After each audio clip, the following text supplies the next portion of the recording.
আমরা আরেকটা কোশ্চেন জিজ্ঞেস করি যে অপারেশনের পরে টনসিলের যে টনসিল অপারেশনের পরে পেশেন্টটা আমরা পোস্ট অপারেটিভ কিভাবে রাখি? এর পজিশন কি?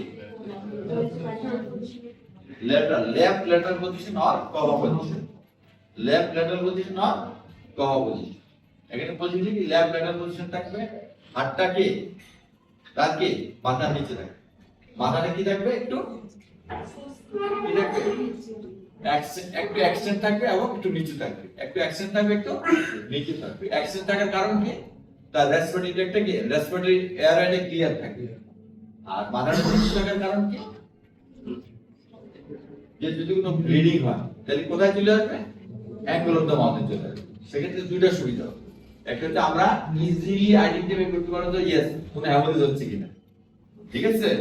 আর দুই নম্বর কি যে চান্স অফ অ্যাসপিরেশন কি less, chance of aspiration less, less chance of aspiration.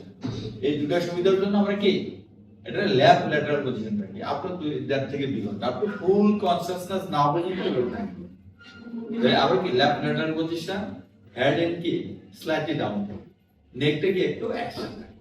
নেকটা action থাকার কারণ কি? দা এয়ারওয়ে ক্লিয়ার, অ্যাকশন থেকে এয়ারটা ক্লিয়ার থাকে। আর হেড এন্ড ডাউন থাকলে কি হবে?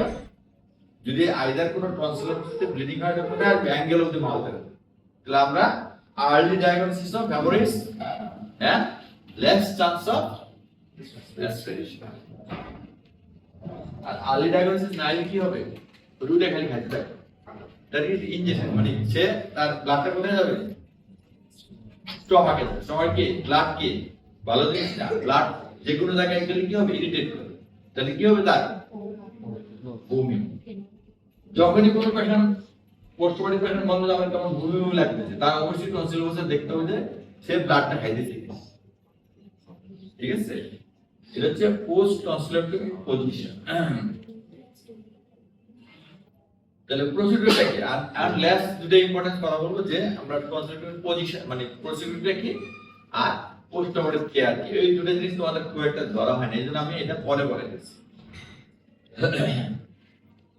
এটা কি এইটা কোথায় থাকে? এটা হসপিটাল থাকে। যেমন দুইটা জিনিস আলাদা থাকে, ঠিক আছে। অলমন্ড শেপের দুইটা জিনিস স্ট্যাটিস আলাদা থাকে, সেটা কি? এটা কি ডিসেক্টেড স্পেসিমেন অফ প্যালেটাল, পুরো কথাটা লিখতে হবে ডিসেক্টেড স্পেসিমেন অফ, তাও হয় না বোথ প্যালেটাল রাইট এন্ড লেফট, ঠিক আছে। ডিসেক্টেড স্পেসিমেন অফ বোথ প্যালেটাল, এটা তোমাদের হসপিটাল থাকে, ঠিক আছে। তাহলে এটা লেখার পরে কি থাকবে? Indication of this operation, indication mention 3 most common indication of K operation, নাম কিন্তু বলবে না অফ দিস অপারেশন, ঠিক আছে। নাম বললে তুমি বুঝতে পারবে। আর যে ওখানে যদি ডিপথেরিয়া অথবা স্ট্রেপ্টোকোকাল ক্যারিয়ার তো তাহলে কিন্তু নাম্বার শুনবে, ঠিক আছে। তিনটা কথা বলি কি বলবা? Chronic tonsillitis, urinal tonsil and peritonsillitis, ঠিক আছে। তাহলে আমাদের দেশে মোস্ট কমন কজ কি? Chronic tonsil. বিদেশে কমন কজ কি? ইউরিনাল টনসিল হচ্ছে বিদেশি কজ, আর দেশি কজ কি? Chronic tonsil. মনে রাখবে বিদেশে মোস্ট নাম্বার 1 কে ইন্ডিকেশন হচ্ছে urinal tonsil causes sleep apnoea বা অবস্ট্রাকশন, আমাদের দেশে ইনফেকশন, ঠিক আছে। তাহলে এখানে এটা দেওয়ার পরে আইডেন্টিফাই দ্য স্পেসিফিক কি বলবে? Identify specific indication of this operation, contraindication of this operation and complication of this operation, ঠিক আছে। কমপ্লিকেশনের প্রথমে কি লিখবা? প্রথমে নাম্বার 1 কি?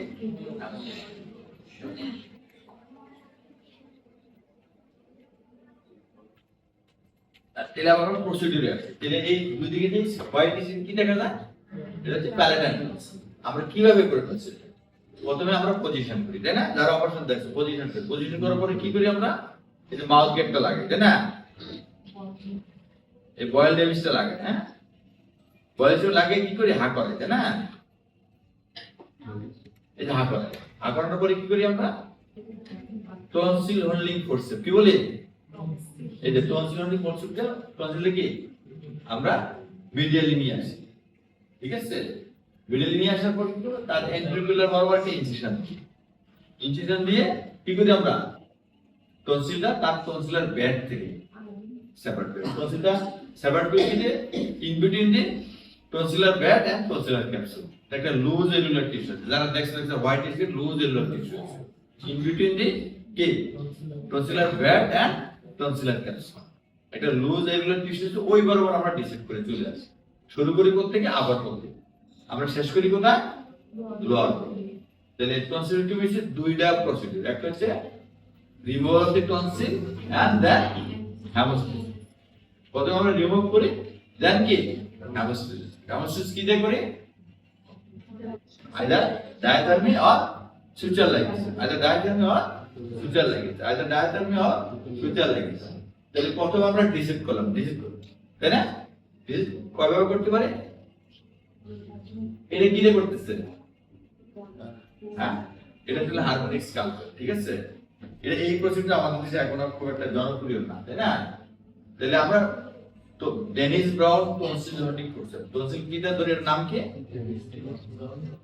ডেনিস ব্রাউন, এটা পড়াবো আমরা। ডেনিস ব্রাউন টনসিল হান্টিং করছে দিয়া আমরা মিডলে তাই না অ্যান্টিরিয়র কোলা টিল অ্যান্টিরিয়র কে পিলার বরাবর ইঞ্জেক্ট দিয়ে টনসিলটা খোসা থেকে ডিসেক্ট করি। ডিসেক্ট করার পরে কি করি আমরা খোসাটা ডিসেক্ট করলে এরকম একটা খোসা আমরা পাবো, তাই না? পোস্ট টনসিলের খোসা। ওখানে আমরা কি করি আমরা ব্লিডিং পয়েন্টস গুলো দেখি। ব্লিডিং পয়েন্টস কোন ইনস্ট্রুমেন্ট ইউজ করি আমরা?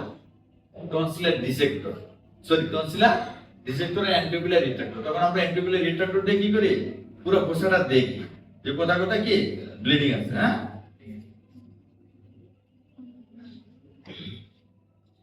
এই যে ইনস্ট্রুমেন্টে দেখি এটা হচ্ছে ডিসিপ্লিন, এটা হচ্ছে কি অ্যান্টিকুলার রিট্রাক্টর। এটা অ্যান্টিকুলারটা আমরা সরাই কি দেখি ব্লিডিং পয়েন্ট আছে। ব্লিডিং পয়েন্ট থাকলে আমরা কি করি আমরা তিনটা জিনিস করি। আইদার একটা গসপিটাল চাপ দিয়ে ধরে রাখি যে এমনি বন্ধ হয় কিনা, নাইলে আমরা কি কটারি করি, নাইলে কি করি সুজা লাগে, ঠিক আছে? তারপর আমরা কি পেশেন্ট দেখে সাকশন ক্লিয়ারেন্স করে আমরা অপারেশনটাকে এন্ড করি। কত মিনিট লাগে? 15 থেকে 20 মিনিট। কত মিনিট? 15 থেকে 20 মিনিট। আর টনসিলোটমি কি ওয়ার্ল্ডের second most commonly perform operation. ওয়ার্ল্ডে কি second most commonly perform operation. হ্যাঁ তাহলে এটা কি পোস্ট টনসিলোটমি, আর এটা কি টনসিলার স্পেসিমেন। এটা ঠিক যখন আমরা এক সপ্তাহ পরে আসবো তখন এরকম একটা ভিডিও দেখতে পাবো। এটা কি এটা স্ল্যাব হয়ে আছে, তাই না? আর আমরা কি করি সেকেন্ডারি হেমোরেজ কি বলছিলাম যে এই স্ল্যাবটা যখন হিল হওয়ার আগে সরে যাবে তখন কি হবে না সেকেন্ডারি হেমোরেজ। Secondary haemorrhage. হ্যাঁ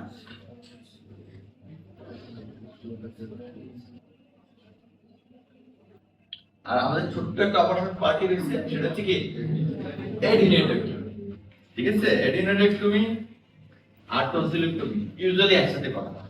কাদের করা হয়? 4 থেকে 12 বছর বাচ্চাদের। অপারেশনটার নাম কি অ্যাডিনোটনসিলোটমি। ইন্ডিকেশন কি এই যে এদিকে আমরা কি জানেন যে এটা হ্যাঁ এই যে হ্যাঁ দেখি এনলার্জ এডিনোইড। তাহলে শুধু অ্যাডিনোইড করলে আমরা কি বলি অ্যাডিনোইডেক্টমি আন্ডার জেনারেল। আর টনসিল বলে কি বলি অ্যাডিনোটনসিল। ইউজুয়ালি কি আলাদা করা হয় ইউজুয়ালি তিনটা আমরা একসাথে করি, দুইটা প্যারাডাইম টনসিল একটা নেজোফেরিঞ্জিয়াল টনসিল। কি বলে অ্যাডিনোটনসিল। কাদের করি বারবার বলতেছি কিন্তু তোমরা পরীক্ষা 4 থেকে 12 বছর বাচ্চা। ইন্ডিকেশন কি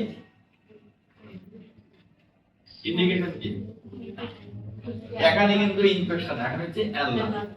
যে এনলার্জ এডিনোইড কজেস সিম্পটমস, কি কি symptoms? Oral, nasal, pharyngeal and general. কত ক্লাস বলছি কটা সিম্পটম? 4টা। এটা নেজাল সিম্পটমস হতে পারে, অরাল সিম্পটমস হতে পারে, ফ্যারিঞ্জিয়াল সিম্পটমস হতে পারে and general symptoms. General symptoms গুলো আমরা কি বলি মোস্টলি কি অ্যাডিনোইড ফেসিস। পরীক্ষা আসবাটাতে ক্যারেক্টারিস্টিক অফ অ্যাডিনোইড ফেসিস, ঠিক আছে? আর কি হচ্ছে ক্রনিক নেজোফেরিঞ্জিয়াল টনসিল ইনফেকশন। এটা আলাদা থাকে না টনসিলের সাথে থাকে।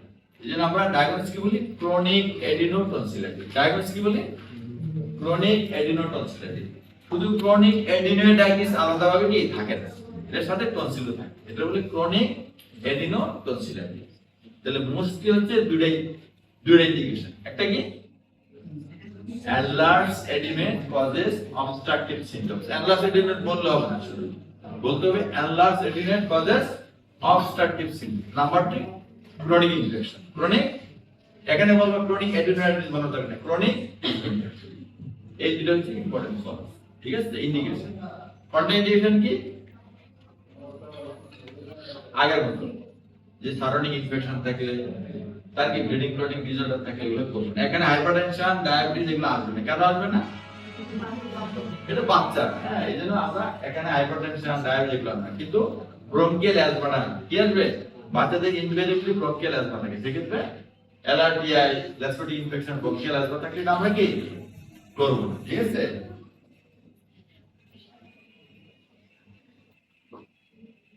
প্রসিডিউর কি নিউট্রাল পজিশন, আমরা কি দা করি and clear options adenate cured with case, adenate cured with case, ঠিক আছে। কমপ্লিকেশন কি জাস্ট লাইক টনসিল, কমপ্লিকেশন কি জাস্ট লাইক টনসিল, ঠিক আছে। এখানে একটা পার্থক্য যে এখানে তার কি সারাউন্ডিং ইনফেকশনের মধ্যে কি আসবে? সফটলেট আসবে, কি আসবে? যেহেতু সফটলেটটা আপনি দেখবেন, সফটলেট আসবে আর কি anterior longitudinal ligament injury, anterior longitudinal ligament injury, এগুলাতে এই দুই একটা কথা আলাদা আছে, হ্যাঁ।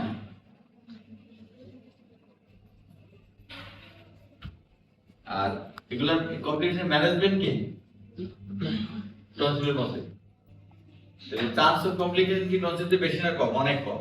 এখানে সাধারণত হেমোসিস খুব একটা কি হয় না, ঠিক আছে।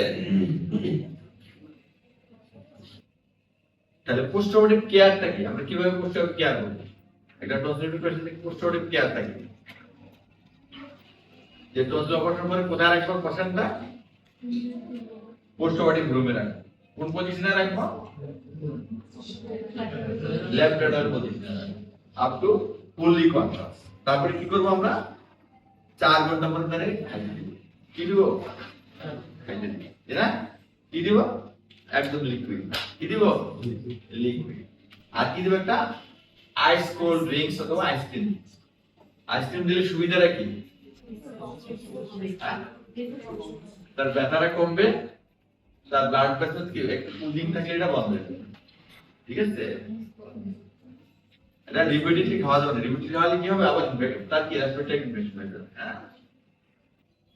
আর কি করব আমরা কি দিব পেশেন্টটা? এটা হচ্ছে ডে কেয়ার সার্জারি। এটা কি বলে? Day care surgery. আমরা সকালে অপারেশন করব, বিকেলে ছেড়ে দেব। এটা সাধারণত হসপিটালে রাখা হয় না। এই অপারেশনগুলোর নাম কি? ডে সার্কামসিশন, টনসিলেক্টমি, এগুলো কি ডে কেয়ার সার্জারি, ঠিক আছে। এটা আমাদের ইউজ করি, এগুলো আমরা রাখবো কিনা? আমরা সাধারণত রাখি, ঠিক না। এটা ডে কেয়ার সার্জারি 5 থেকে 6 ঘন্টা থাকে, হ্যাঁ। আর রিয়েকশন এনামোনিস কখন বেশি হয়? রিয়েকশন এনামোনিস কখন বেশি হয়? 4 to 5 hours after operation, 4 to 5 hours, এটা একটু জায়গাটা বলা ভুল, 4 to 5 hours after operation। তাহলে আমরা রোগীরে কিভাবে বলবো? তাহলে রোগীরে কি বলবো? তিনটা, একটা কি একটা অ্যাডভাইস দিব আর কিছু ড্রাগস, তাই না? কি কি ড্রাগস লাগতে পারে বলো তো? একটা অ্যানালজেসিক লাগবে, একটা অ্যান্টিবায়োটিক দিব, আর either oral or parenteral, oral আর প্যারেন্টাল। কি দিব? আর কি দিব? একটা এসি ব্লকার দিব, একটা অ্যান্টিহিস্টামিন দিব। এটা ভিটামিন দিতে পারে, জিঙ্ক বি দিতে পারে, র্যাপিড হিলিং এর জন্য, ঠিক আছে। তাহলে দুটো কথা ইম্পর্টেন্ট, সেটা হচ্ছে কি analgesic and parenteral or oral antibiotic. আর কি দিব আমরা? একটা অ্যান্টিহিস্টামিন দিব। আর কি দিব? ওরাল হাইজিন মেইনটেইন করার জন্য একটা কি দিব? ওরাল গার্গেল দিব। কি দিব? Oral gargle. আর কি দেয়? হাইড্রোজেন পারক্স। কি দেয়? হাইড্রোজেন পারক্স। এটা কিভাবে ইউজ করে? আমরা বলি কি যে 2 চামচ ওষুধ আধা গ্লাস কি কুসুম গরম পানিতে মিশিয়ে গার্গেল করবে দিনে কি 3 Times daily, but 3 Times daily. এগুলো হচ্ছে ড্রাগস। ড্রাগস কি কি হলো? একটা অ্যানালজেসিক, একটা H2 ব্লকার, একটা অ্যান্টিহিস্টামিন, ওরাল আর প্যারেন্টাল অ্যান্টিবায়োটিক, একটা ভিটামিন। আর কি অফ গার্গেন। সেটা কি দিয়ে আমরা হাইড্রোজেন পারক্সাইড। হাইড্রোজেন পারক্সাইডের সুবিধাটা কি? ওখানে কি হয়, ব্লিডিংটা কমবে আর কি তোমার ময়লা থাকলে কি ক্লিয়ার হয়ে যাবে, ঠিক আছে। আর কি দেয়, অ্যাডভাইস দেয়। রোগীটা কখন আসতে বলি,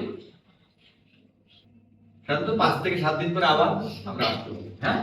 আর কি বলে দেয়, যে কোনো প্রকার কোনো কমপ্লিকেশন বা হ্যামারেজ হলে সাথে সাথে আমাদের সাথে কি যোগাযোগ করবে। আর অ্যাডভাইস কি দেয়, অ্যাডভাইস কি দেয়, তার একটা হচ্ছে সফট এন্ড লিকুইড দেয়, সফট এন্ড লিকুইড দেয়। Number 1, avoid hard, spicy and কি সাইডাস ফুড। তাহলে স্পাইসি মানে কি, মশলাযুক্ত খাবার খেতে পারবে না। হার্ড মানে কি, শক্ত খাবার খেতে পারবে না। হার্ড, ড্রাই, স্পাইসি এন্ড কি সাইট্রাস মানে কোনো টক খাওয়া যাবে। টক খেলে কি হবে, এই অবস্থা জায়গায় কি বার্নিং হবে, কি হবে বার্নিং। তাহলে hot, spicy, hard, citrus food খাওয়া যাবে না মিনিমাম 2 থেকে 3 সপ্তাহ, 2 থেকে 3 সপ্তাহ। খাবে কি লিকুইড এন্ড সফট, দুধ, হরলিক্স, চিনি, পায়েস, হ্যাঁ।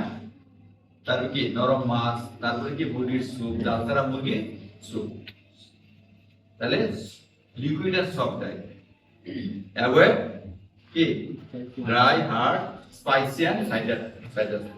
আর কি টেকিং প্লেন্টি অফ ওয়াটার। কি বলে আমরা টেকিং প্লেন্টি অফ ওয়াটার, এটা most important. Taking plenty of water. তাতে কি হয়, যে পেশেন্টটা হাইড্রেটেড থাকে, কি থাকে হাইড্রেট থাকে, আর গলাটা কি তার অপারেটিভ ফুটাটা কি ক্লিয়ার থাকে। Taking plenty of water, taking কি প্লেন্টি অফ ওয়াটার।